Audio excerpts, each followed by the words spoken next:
Subscribe before you keep watching, because this is the story of four men who went into a routine day of underwater pipeline maintenance and found themselves trapped in complete darkness, 60 feet below the surface, with no way out and no idea if anyone was coming.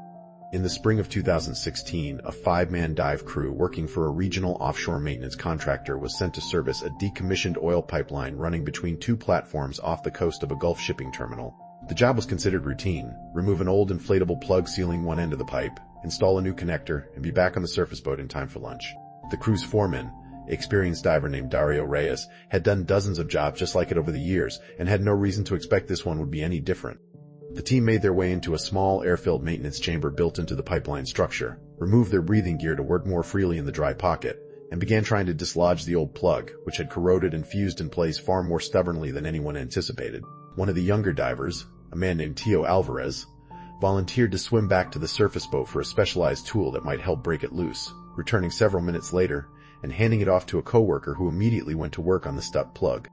What none of them could have known was that the pipe on the other side of that plug had been quietly building pressure for years, sealed off and forgotten in maintenance logs that hadn't been properly cross-checked before the job was scheduled. The instant the plug gave way, a violent pressure differential tore through the chamber, and all 5 men were pulled bodily into the pipe itself, dragged through darkness for well over 100 feet before the force finally leveled out, leaving them disoriented, injured, and trapped in a section of pipe too narrow to turn around in, with no light and no clear sense of which direction led back out. In the chaos that followed, the men managed to communicate enough to realize they had two options: stay put and hope for a miracle, or try to feel their way out by touch alone, linking hands and inching forward together. They chose to move. It quickly became clear the path ahead included long stretches where the pipe dipped below standing water, meaning anyone attempting to continue would need to swim blind through flooded sections with no idea how far they extended. 3 of the men, exhausted and frightened by what that would mean, made the decision to stay behind in the driest section they could find, while Dario and Tio pressed on, promising to send help back for the others as quickly as they could.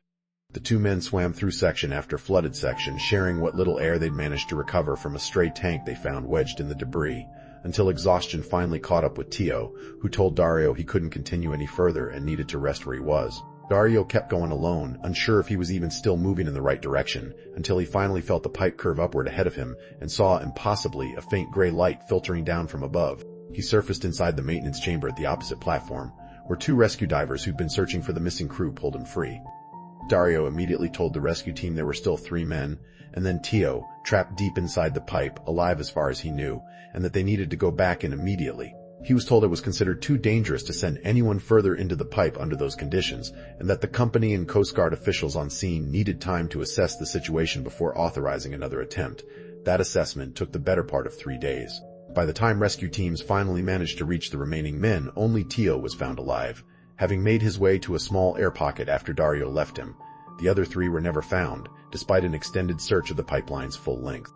The incident led to a lengthy legal dispute between the maintenance contractor, the pipeline's owner, and the families of the men who didn't make it out, each side disputing how quickly a rescue could have reasonably been mounted and whether the 3-day delay had cost lives that might otherwise have been saved. Dario has never fully returned to diving work since, and has said in interviews that what haunts him most isn't the darkness of the pipe itself, but the specific moment he had to decide whether to keep swimming forward alone or to stay behind with the men who couldn't go any further.